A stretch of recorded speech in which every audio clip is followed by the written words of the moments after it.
عام طور پہ قبر کے بارے میں بات ہوتی ہے تو عام مسلمان بڑی جلدی پریشان ہو جاتا ہے کہ کیا قبر میں عذاب ہوگا نہیں ہوگا، احوال قبر کیا ہیں، احوال برزخ کیا ہیں۔ تو ان تمام گتھیوں کو سلجھانے کے لیے شیخ الحدیث حضرت مولانا حافظ محمد اسلم حنیف صاحب آپ کے سامنے تشریف فرما ہیں۔ وہ اسی عنوان پہ آپ سے ہم کلام ہوتے ہیں۔ شیخ الحدیث حضرت مولانا حافظ محمد اسلم حنیف۔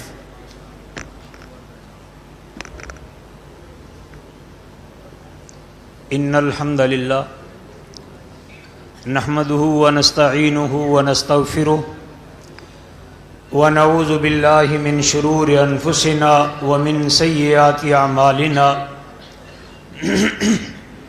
من يهده الله فلا مضل له ومن يضلل فلا هادي له واشهد ان لا اله الا الله وحده لا شريك له واشهد ان محمدا عبده ورسوله من يطع الله ورسوله فقد رشد واهتدى ومن يعص الله ورسوله فقد ضل وغوى اعوذ بالله السميع العليم من الشيطان الرجيم بسم الله الرحمن الرحيم ولو ترى إذ الظالمون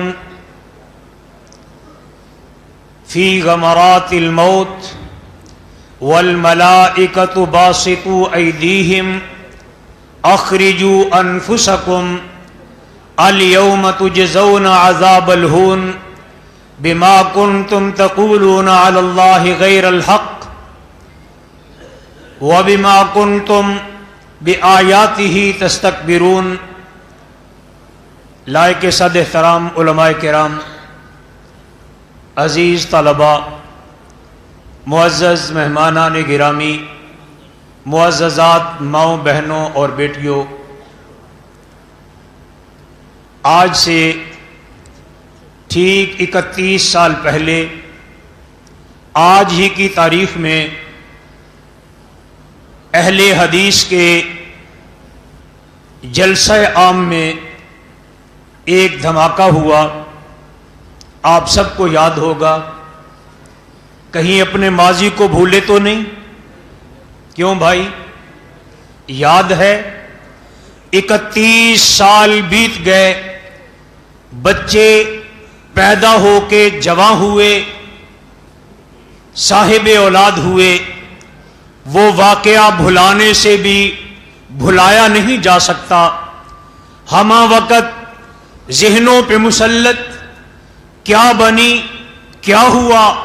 ایک دھماکہ تھا، آواز تھی، جسموں کے ٹکڑے تھے، بہتا لہو تھا، پھر لاشیں اٹھی اپنے اپنے مقام پہ، جہاں پہ اللہ نے لکھا تھا دفن ہو گئیں۔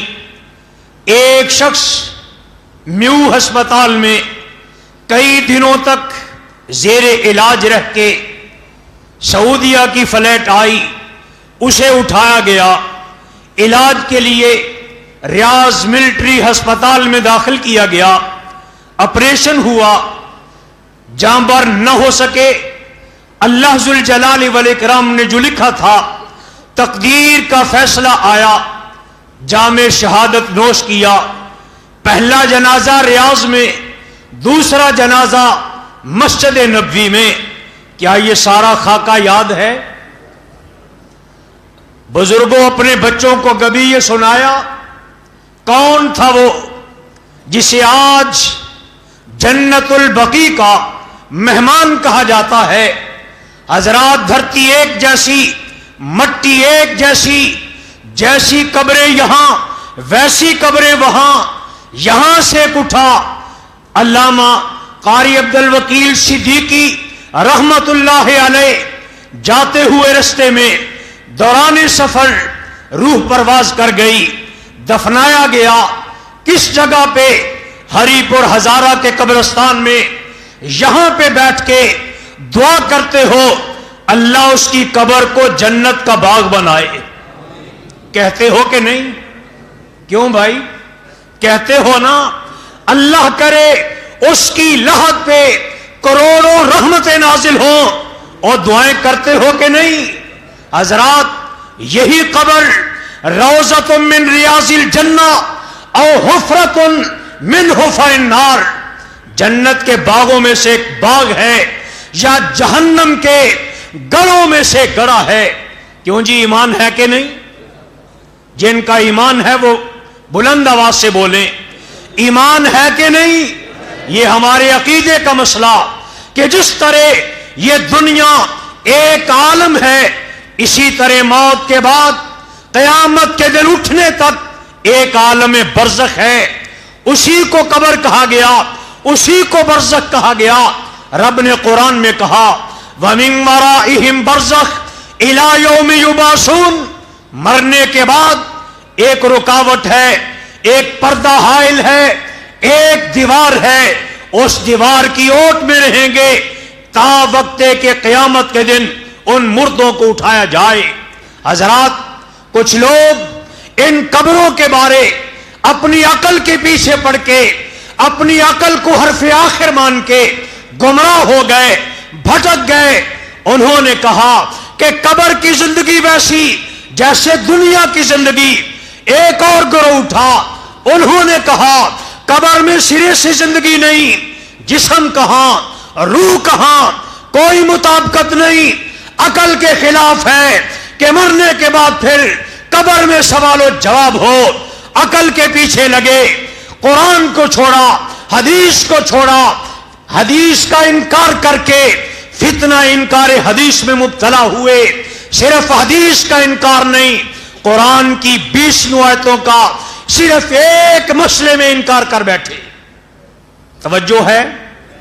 پوری یکسوئی کے ساتھ بات کو سننا، پلے باندھنا، دل و دماغ کی تختیوں پہ لکھنا کہ آخر یہ قبر کیا ہے، قبر میں جزا اور سزا یہ کیا ہے۔ دنیا کا نظام، جج اپنی کرسی پہ بیٹھتا ہے، عدالت کے کمرے میں آتا ہے، گواہوں کو بلایا جاتا ہے، FIR سامنے رکھی جاتی ہے، مقدمہ سنا جاتا ہے، جج اپنی ججمنٹ دے کے فیصلہ کر کے کسی کو بری کرتا ہے، کسی کو جناب وہ شک کا فائدہ دے کے اس کی رہائی کا اعلان کرتا ہے، کسی کو سزا دیتا ہے۔ یہ اس کی ججمنٹ، فیصلہ ہوتا ہے گواہوں کی گواہی پہ، جج کی سوچ پہ۔ حضرات، یہاں کے فیصلے قبول کرتے ہو کہ جج کا فیصلہ، عدالت کا فیصلہ، اللہ ذوالجلال والاکرام وہ بھی ایک جج ہے، لیکن وہ جج ایسا جس کو ججمنٹ کی ضرورت نہیں۔ تم پیدا نہ ہوئے تھے، تمہارے بارے اس کا علم تھا جو اس نے لوح محفوظ میں لکھا۔ ماں کے پیٹ میں بچہ 4 ماہ کا ہوتا ہے، فرشتے کو فائل دی جاتی ہے شقیٌ اور سعید کہ یہ بچہ بدبخت ہوگا، سعادت مند ہوگا، جو کچھ ہو سب کچھ لکھا جاتا ہے۔ اللہ ذوالجلال والاکرام کے فیصلے، اس کی ججمنٹ، دنیا پہ اس کو قیاس نہ کرو۔ وہ جو فیصلہ کرتا ہے، قیامت کو جو فیصلہ ہوگا، نامہ اعمال دائیں ہاتھ میں یا بائیں ہاتھ میں، پل صراط سے گر کے جہنم میں گرے گا یا پار جا کے جنت میں پہنچے گا۔ اللہ کو ہر چیز کا پتہ ہے۔ کیوں جی، پتہ ہے کہ نہیں؟ اگر اس نے ظاہری طور پہ حساب کتاب نہیں لیا، کیا اللہ کو پتہ نہیں کہ یہ بندہ کیسا؟ بات سمجھ آئی؟ پتہ ہے کہ نہیں؟ اب دنیا کی عدالتوں پہ قیاس کر کے اللہ ذوالجلال والاکرام کے بارے یہ کہنا، نہ حساب ہوا، نہ چیکنگ ہوئی، نہ ججمنٹ سامنے آئی، قبر میں عذاب کیسا؟ حضرات، سورۃ نوح کو پڑھیے، تمہیں پتا چلے کہ اللہ ذوالجلال والاکرام نے قوم نوح کو پانی میں غرق کیا۔ قرآن کہہ رہا ہے مما خطیاتہم اغرقوا فادخلوا نارا۔ علماء کرام تشریف فرما ہے۔ کیوں جی، سورۃ نوح کی آیت ہے، ترجمہ سنیے، آپ خود تائید کرو گے۔ مما خطیاتہم، ان کے گناہوں کی وجہ سے، ان کی غلطیوں کی وجہ سے، ان کی خطاؤں کی وجہ سے اس قوم کو اغرقو غرق کیا گیا. غرق کہاں پہ ہوتا ہے؟ بولو نا ذرا. ٹیلوں میں؟ پہاڑوں کے اوپر؟ نہیں. غرق کہاں پہ ہوتا ہے بندہ؟ پانی میں. طوفان نوح کیا تھا؟ کوئی سرخ آندھی تھی؟ کوئی کالی ہوا تھی؟ گھٹا تھی؟ نہیں، پانی تھا. رب نے قرآن میں کہا اغرقو، انہیں غرق کیا گیا ان کی خطاؤں کی وجہ سے. فادخلوا نارا، غرق ہونے اور جہنم میں داخل ہونے میں صرف ایک فا ہے. فادخلوا، ادھر غرق ہوئے، بظاہر پانی تھا لیکن حقیقت میں اللہ ذوالجلال والاکرام نے انہیں واصل جہنم کر دیا. حضرات دونوں ماضی کے سیغے، اغرقو ادخلو، غرق کر دیے گئے اور آگ میں جہنم میں داخل کر دیے گئے. کیا قیامت آ گئی تھی؟ حقانی صاحب تشریف فرما ہے، بڑے ماشاءاللہ مناظرے کرتے ہیں. ذرا ہمیں بھی بتائیے، کیا قوم نوح کے لیے قیامت قائم ہو گئی؟ ان کا حساب و کتاب، نام اعمال تقسیم ہو گئے؟ کچھ بھی نہیں ہوا. غرق ہوئے، فادخلوا نارا، جہنم میں پہنچا دیے گئے. اللہ کا قرآن حق ہے کہ نہیں؟ میں پوچھتا ہوں ان سے جنہوں نے کہا چونکہ عذاب قبر کے بارے صرف احادیث اور روایات ہیں جو قابل اعتبار نہیں. کیوں کہ حدیثیں، روایتیں ظن کا معنی رکھتی ہیں، اس میں شک ہو سکتا ہے. حضرات حدیثوں میں شک نہیں، ان حدیث کے منکروں کی عقل کی سلامتی میں شک ہے. شک کا فائدہ سب سے پہلے اگر آپ کے بر صغیر میں اٹھایا، حضرات معاف کیجئے، میں تاریخ کا ایک طالب علم، سب سے پہلے اس دھرتی پہ اگر کسی نے حدیث کے بارے گندی زبان کھولی، غلام احمد قادیانی دجال تھا، جس نے کہا کہ حدیث مداری کی ایک ٹوکری ہے، ٹوکری میں سے جو چاہو نکال لو، صحیح بھی ہوں گی غلط بھی ہوں گی. اس کے ساتھ سر سید احمد خان، جس کو انگریز نے، حضرات علماء نے نہیں، موحدین نے نہیں، انگریز سرکار نے سر کا خطاب دیا. سر سید احمد خان، اس نے حدیث کا انکار کیا. عبداللہ چکرالوی آیا، حدیث کا انکار کیا. اسلم جہاد پوری آیا، تاریخ لکھی، حدیث کا انکار کیا. آج ٹی وی کی سکرین پہ بیٹھ کے انہی کے گرائے ہوئے لقمے اٹھا اٹھا کے چبانے والا جاوید غامدی حدیث کا انکار کر کے لوگوں کو بہکا رہا. اور میں ایک طالب علم ہونے کے ناطے اعلان کر کے کہتا ہوں، جو لوگ محمد کی زبان پہ شک کرتے ہیں، حدیث مصطفیٰ کو شک کی نگاہ سے دیکھتے ہیں، رب ان کے دلوں سے قرآن کی عظمت کو بھی چھین لیتا ہے. صرف حدیث کا انکار نہیں، قرآن کا انکار کیا. حضرات قرآن کا انکار کیا. سنیے ذرا، توجہ فرمائیے، بات کی طرف آئیے. یہ وہ واقعہ جس کا تذکرہ اللہ نے قرآن میں کیا کہ فوری پانی میں غرق ہوئے اور سلپ ہو کر کے سیدھے جہنم میں. سورت یاسین تو پڑھتے ہو نا؟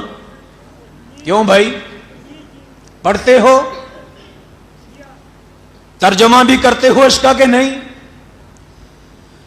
یہ صرف مردے بلٹی کرانے کے لیے نہیں، یہ قرآن کا دل ہے. پڑھا کرو، اس کو پڑھو گے اللہ دلوں میں نور پیدا فرما دے گا.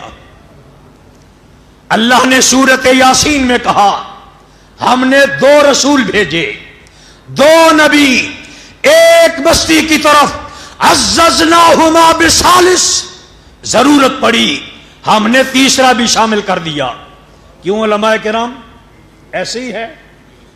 واز شروع کیا، لوگوں نے رکاوٹ ڈالی، پریشانیاں کھڑی کر دی، جھگڑنے لگے.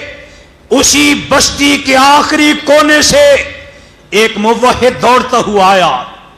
حضرات توجہ فرمائیے، دوڑتا ہوا آیا کہ نبیوں کی توہین نہ کرو، نبیوں کا مقابلہ نہ کرو، نبیوں کی مخالفت نہ کرو، یہ اللہ کی طرف سے آئے، آپ سے کچھ نہیں مانگتے، رب کا تعارف کراتے ہیں اور ہدایت کا رستہ بتلاتے ہیں، ان کی بات کو مانو۔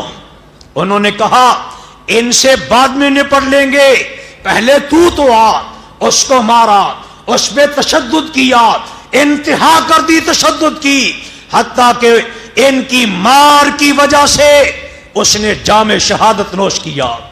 حضرات توجہ، لمحے کے لیے توجہ، سوچئے، اسے شہید کیا گیا، وہ شہید ہوا۔ شہادت کے بعد اللہ ذوالجلال والاکرام نے اعلان کیا، تیرے لیے جنت کے دروازے کھلے ہیں، میری جنت میں چلا جا۔ قیامت قائم ہو گئی، نامہ اعمال دائیں ہاتھ میں مل گیا، کیا ہوا؟ ادھر شہادت، ادھر جنت۔ مانتے ہو؟ روضۃ من ریاض الجنہ او حفرۃ من حفر النار، یہ قبر جنت کے باغوں میں سے ایک باغ ہے یا جہنم کے گڑھوں میں سے ایک گڑھا ہے؟ کہا کہ نہیں، اللہ تیری جنت بہت اچھی، نعمتیں بہت عمدہ، لیکن جو مزہ تیری راہ میں مار کھانے کا وہ جنت میں محسوس نہیں ہو رہا، اللہ مجھے واپس بھیج، میں ان کو جا کے بتاؤں کہ میری بخشش کس بنا پہ ہوئی ہے۔ لیکن وہ دروازہ بند ہو چکا۔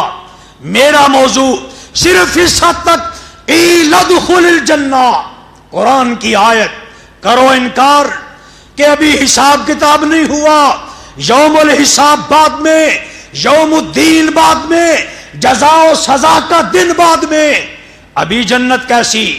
حدیث کہتی ہے کہ اللہ ذوالجلال والاکرام، اللہ رحمت فرما کے اپنے بندوں کی قبر کو جنت بنا دیتا ہے، جنت کا لباس آتا ہے، جنت کی نعمتیں آتی ہیں، جنت کا دروازہ قبر میں کھل جاتا ہے۔ کہتے ہیں جی عقل نہیں مانتی۔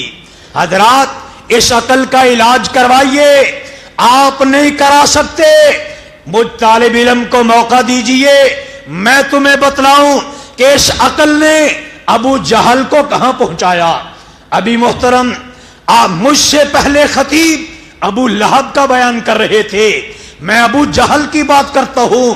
میرے پاک نبی جناب محمد رسول اللہ، اونچی آواز سے ذرا محبت کا اظہار، اور اونچی تھوڑا سا، جناب محمد رسول اللہ صلی اللہ علیہ وسلم اللہ کے حکم سے جبریل کے ساتھ مکے سے چلے، بیت المقدس مسجد اقصی تک پہنچے، رات کا کچھ حصہ وہاں سے چلے، ساتوں آسمانوں کے اوپر سدرۃ المنتہا تک پہنچے، معراج ہوا، واپس تشریف لائے، آ کے فجر کے وقت رسول اللہ نے بیت اللہ کے سائے میں مسجد حرام میں رات کا واقعہ بیان کیا۔ سننے والوں میں جہاں پہ اپنے وہاں پہ بیگانے، جہاں پہ آپ کو ماننے والے وہاں پہ ابو جہل اینڈ کمپنی وہ بھی موجود۔ ابو جہل نے بات سنی، دوڑتا ہوا ابو بکر کے پاس پہنچا، کہنے لگا آج اچھا موقع، عقل کے خلاف سارا واقعہ، کیسے عقل مانے، ہم کیسے تسلیم کریں؟ 1 مہینے کا سفر مکے سے مسجد اقصی تک 1 رات میں محمد نے طے کر لیا، عقل نہیں مانتی۔ وہاں سے بغیر اسباب کے آسمانوں پہ پہنچا، واپس آیا، پھر مکے آیا، کہتے ہیں کہ میں سیر کر کے آیا۔ ابو بکر سنو، تیرا ساتھی یہ کہتا ہے، کیا مان لو گے؟ آج تو اقرار کرو کہ محمد جھوٹ بولتے ہیں، نعوذ باللہ ثم نعوذ باللہ الیاذ باللہ، آج تو میری ہاں میں ہاں ملاؤ۔ ابو بکر نے آگے سے کیا کہا؟ ابو جہل یہ بتلا دو کہ کیا محمد کی زبان سے یہ الفاظ نکلے؟ کہنے لگا میں نے سنا، فلاں نے سنا، فلاں نے سنا۔ ابو بکر کیا تیری عقل مانتی ہے؟ کہا ابو جہل پیچھے ہٹو، جہاں پہ محمد کی بات آئے گی وہاں پہ ساری کائنات کی عقل کو ٹھکرا دیا جائے گا صلی اللہ علیہ وسلم۔ اگر میرے آقا نے کہا ہے تو بات سچ ہے، عقل نہیں مانتی، عقل کو اٹھا کے پاؤں کے نیچے مسل دو، محمد کی بات سچ ہے، اس زبان سے کبھی جھوٹ نکلا نہیں۔ آؤ بات کو اختتام کی طرف لے چلوں۔ اللہ ذوالجلال والاکرام نے نبی کونین کے گھر میں ایک ایسی بات کہلوائی یہودیہ کی زبان سے۔ صحیح بخاری کی حدیث، یہودیہ سیدہ عائشہ کے پاس آئی، عذاب قبر کا تذکرہ کیا، سیدہ عائشہ ہل گئی کہ قبروں میں عذاب ہوتا ہے۔ چھوٹی سی عمر، رسول اللہ کے پاس وقت گزر رہا، کبھی اس طرف توجہ گئی نہیں، پہلی دفعہ بات سنی، قدموں کے نیچے سے زمین ہل گئی، زمین سرکنے لگی، پریشان ہوئی۔ تھوڑی دیر بعد آقا تشریف لائے، سیدہ نے یہودیہ کی بات کہی اور سوال کیا کہ اللہ کے پاک نبی ارشاد فرمائیے کیا واقعی عذاب قبر حق ہے؟ صحیح بخاری کے الفاظ، نبی کونین کی زبان سے نکلے جو الفاظ وہ محفوظ ہیں، وہ موجود ہیں، وہ صحیح ہیں، ان میں شک کرنے والے کے ایمان میں شک ہو سکتا ہے، محمد کی زبان سے نکلے کلمے میں شک نہیں۔ آپ نے جو ارشاد فرمایا نام عذاب القبر حق، جی ہاں عائشہ عذاب قبر حق ہے، اللہ کی طرف سے اسی قبر کی ڈھیری کو جنت کے باغوں میں سے باغ بنا دیا جاتا ہے یا جہنم کے گڑھوں میں سے یہ گڑھا بن جاتا ہے۔ حضرات دو چار نہیں 20 آیتیں اور سینکڑوں احادیث صحت کے ساتھ، سند کے ساتھ سب کچھ موجود ہے، لیکن جی چاہتا ہے ان عقل کے پجاریوں اور در حقیقت عقل کے اندھوں کی عقل پہ ماتم کیا جائے۔ یہ ظالم اتنے بدتر، ان کی عقل اتنی گئی گزری، اگر ماننے لگیں حضرات علماء کرام آپ کی زندگیوں میں 2 4 20 دفعہ نہیں سینکڑوں دفعہ ان کے سامنے بات کرتے ہوئے یہ بات آپ نے مشاہدہ کی ہوگی کہ جناب تاریخ میں لکھا ہے، تاریخ میں لکھا، جناب لغت میں لکھا، ہمیں حدیث کی ضرورت کیا ہے؟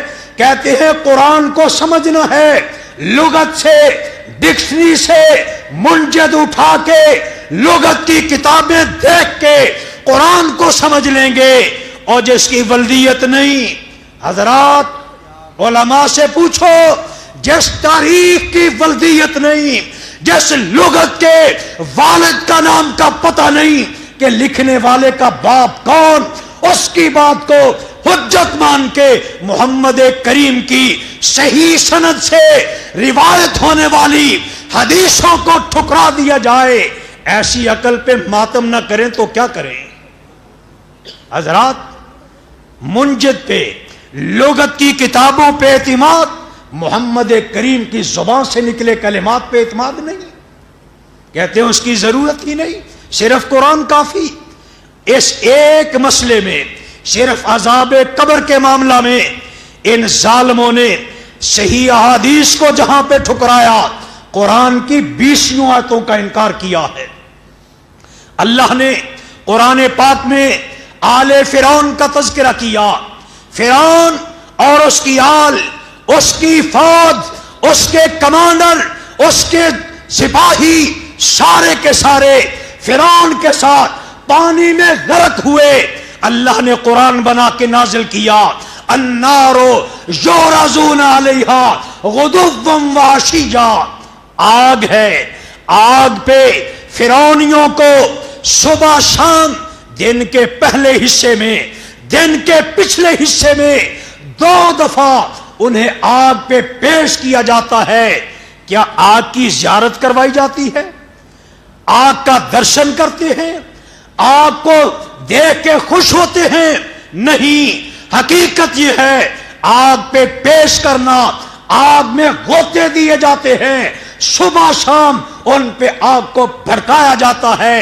وَيَوْمَ تَقُومُ السَّاعَةُ أَدْخِلُوا آلَ فِرْعَوْنَ أَشَدَّ الْعَذَابِ، قیامت قائم ہوگی، اللہ کہے گا آج کے دن آل فرعون کو پہلے سے زیادہ سخت عذاب میں مبتلا کر دیا جائے۔ اگر پہلا عذاب ہے ہی نہیں تو سخت کیا مانا؟ جو آیت میں نے خطبے میں پڑھی، اللہ کا قرآن بتلا رہا، مرنے والا، فاسق و فاجر، حدیث کا منکر، قرآن کا باغی، رب کا باغی، دہریہ، مشرک، کافر، فاسق، فاجر، منکرین حدیث کا سرغنا، اس کا پیروکار جو بھی ہو، اس کے پاس مرتے وقت فی غمرات الموت، جب موت کی غشیاں تاری فرشتے سامنے آتے ہیں، باسطوا ایدیہم، اپنے ہاتھوں کو پھیلائے ہوئے، اپنے ہاتھوں کو پھیلائے ہوئے، ہاتھ پھیلا کے فرشتے کہتے ہیں اخرجو انفسکم، اور ظالموں بہت ظلم کر چکے، اپنی روح نکالو، اپنی جان نکالو، ہمارے حوالے کرو، الیوم تجزون عذاب الہون بما کنتم تقولون علی اللہ غیر الحق، آج تمہیں ذلت والا عذاب دیا جائے گا۔ حضرات علماء کرام، امام بخاری رحمت اللہ علیہ نے کتاب الجنائز باب عذاب القبر میں اس حدیث، اس قرآن کی آیت کو نقل کیا، ہون کا معنی ذلت کیا، اسی ہون کو اگر ہون پڑا جائے، ہاں کے اوپر زبر پڑی جائے، اس کا معنی نرمی بتلایا، صحیح حدیث سے اپنے موقف کو ثابت کیا، قرآن کی آیت کو دلیل بنا کے کہا کہ مرتے بعد میں ہیں، عذاب پہلے شروع ہو جاتا ہے، اور لفظ الیوم بتلا رہا ہے کل سے نہیں، پرسوں آنے والی سے نہیں، ہفتے عشرے کے بعد نہیں، قیامت کے قیام کے بعد نہیں، بلکہ الیوم، جس دن روح قبض ہو رہی، جس دن مر رہے ہیں، اسی دن سے ذلیل کر دینے والے عذاب میں مبتلا۔ اللہ کا قرآن حق ہے، نبی کونین کا فرمان حق ہے، اگر کسی کو شک ہے اپنی عقل کا علاج کرائے، عقل کو تابع کر کے صدیق اکبر کے گروہ میں آ جائے، عقل کی پیروی کر کے ابو جہل کا بیٹا نہ بنے، عقل کو دین کے تابع کرو، عقل کندن بن جائے گی۔ عقل کو دین سے آگے کیا تو قرآن کہتا ہے لا تقدموا بین یدی اللہ ورسولہ، قرآن کہتا ہے لا ترفعوا اصواتکم فوق صوت النبی۔ اللہ قرآن اور صاحب قرآن کے فرمان کو سمجھنے کی توفیق عطا فرمائے۔ وآخر دعوانا ان الحمد للہ رب العالمین۔